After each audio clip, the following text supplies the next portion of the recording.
développé le sida, etc. Donc il a fait plein d'expérimentations qui sont dignes de Mengele. Hein. Vraiment, ce mec-là s'était chopé, il avait des centaines de meurtres sur le dos, etc. Et on est passé de 500 meurtres à 300, à 100, etc. Et le juge qui jugeait était le frère d'un des généraux du temps de l'apartheid. Je ne sais pas comment il a été placé là, mais ça c'est les trucs du pouvoir. Et ce mec a été acquitté.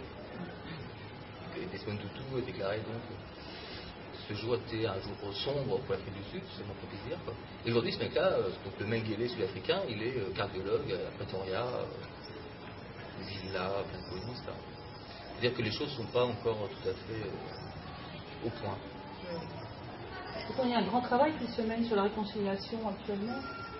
Ben, il y a eu Est-ce que ces choses-là sont repointées, est-ce que ces gens-là sont un peu non, parce qu'en fait, où ils sont, mais... Bon, c'est super, c'est un miracle hein, l'Afrique du Sud quand même, quoi, qui passe en si peu de temps d'un régime absolument affreux. En plus, c'était assez proche de l'Allemagne nazie au niveau de la diffusion des informations, etc. Quoi, enfin, et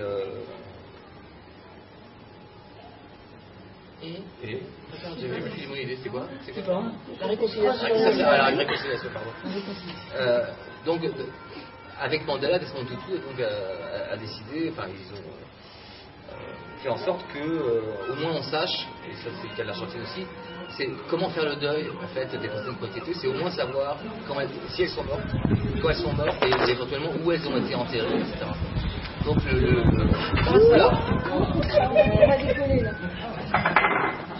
la commission de vérité et réconciliation était faite pour ça en fait, que les bourreaux viennent s'expliquer. Tous les bourreaux qui venaient s'expliquer étaient amnistiés, mais au moins c'était aussi un témoignage de leur histoire, pour montrer exactement ce qui a été fait et que les choses soient claires et nettes, et consignées, et qu'on sache qui a été tué et quand. Sauf que ceux qui n'avaient pas envie de témoigner, ils n'étaient pas obligés de témoigner. Donc il y a plein de gens de services secrets et des hauts gradés de l'armée qui n'ont absolument pas fait le mea culpa, parce qu'ils ont dit, comme Eichmann, j'ai oublié aux ordres. Ni plus ni moins, quoi. Et aujourd'hui, il y a plein de gens qui sont en totale impunité. Et puis, ça, c'était de 97 à 2001 à peu près, quoi.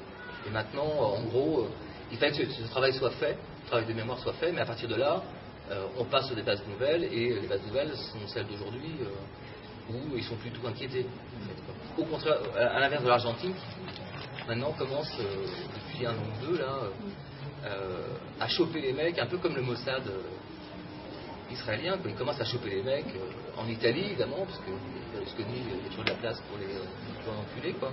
Et les mecs de la CIA, parce que souvent ils ont bossé pour la CIA, enfin, comme les nazis ont bossé pour la CIA, tous les bourreaux argentins ont bossé pour la CIA, quoi. Mais la grande hypocrisie, comme sur l'Afrique du Sud, hein, c'est que ce qui a fait tomber le régime, c'est la chute du mur de Berlin. Hein. C'est pas autre chose. Hein, enfin, la mondialisation, etc. Mais enfin, ils ont fait quand même presque 10 ans de mondialisation tranquille, hein, les doigts dans le nez. On faisait des boycotts. Alors les équipes de rugby n'avaient pas le droit de jouer en Afrique du Sud, mais par contre, leur filer des armes, ça, c'était pas de problème. C'était ça en boycott, hein, mais c'était faux en fait. Parce que l'ANC, il y avait une partie, l'aile gauche de l'ANC était communiste, quoi. Et à l'époque, ils préféraient encore avoir Mandela en prison plutôt que l'Angola communiste, quoi. Le bouquin, vous le situez à quelle époque? Peut-être que vous avez dit, j'ai peut-être pas écouté à quel moment. De quoi, pardon? Vous le situez à peu près à quel... Le livre, oui. Ouais. Ah bah aujourd'hui, quoi. Peut-être aujourd'hui, là. Ah, c'est aujourd'hui.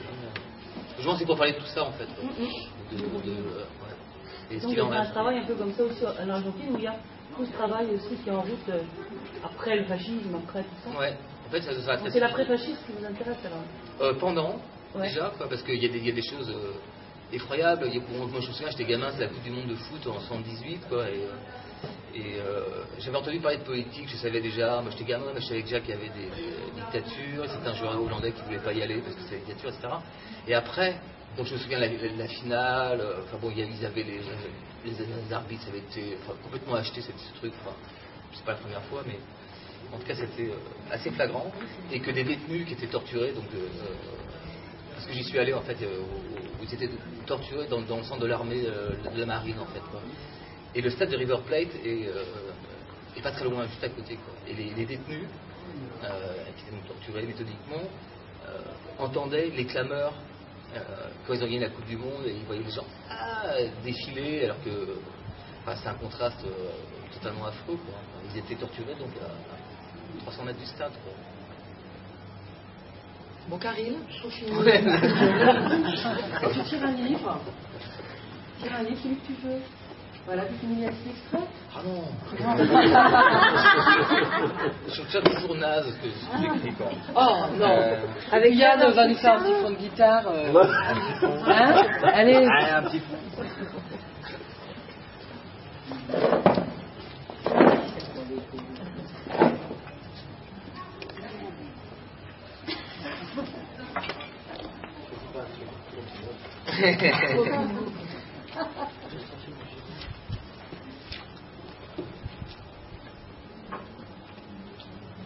Je me souviens plus, c'est vieux. Enfin, non. Ils sont là les autres. Elle a pas regardé tout à On dira rien. Sophie.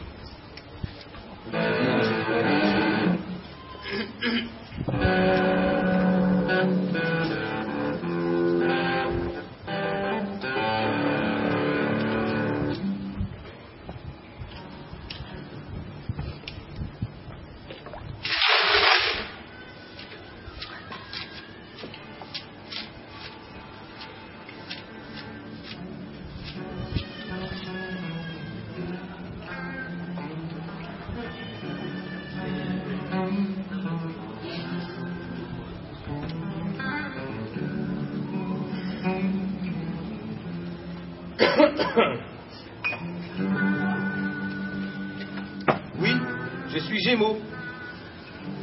Double personnalité, on m'a dit. C'est vrai que je discute souvent avec moi. À vrai dire, je ne m'entends pas très bien. En ce moment, je ne me parle plus. C'est mieux comme ça. Pourtant, au début, je m'entendais plutôt bien. Dans la glace, il m'arrivait de me séduire, de me dire des trucs. Je m'aimais tellement que j'ai même songé à me marier avec moi. Et puis j'ai renoncé. Bon Dieu, j'ai eu raison. Quand je vois ce que je suis devenu, ça me fout le cafard. Depuis, je refuse catégoriquement de me faire la vaisselle. Ce serait de la soumission. Il n'est pas question que je me cède.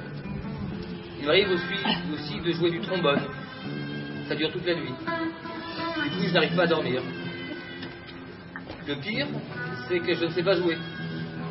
Forcément, j'ai réfléchi. En fait, je suis persuadé qu'il y a quelque chose en moi qui ne colle pas avec moi.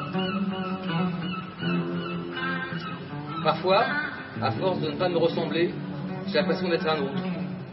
Ça donne un côté commun très déprimant. Alors je me parle. J'ai mal partout. C'est la vie, je crois. Pardon, vous avez quoi? La vie. Ah bon? Oui. Courage. Merci.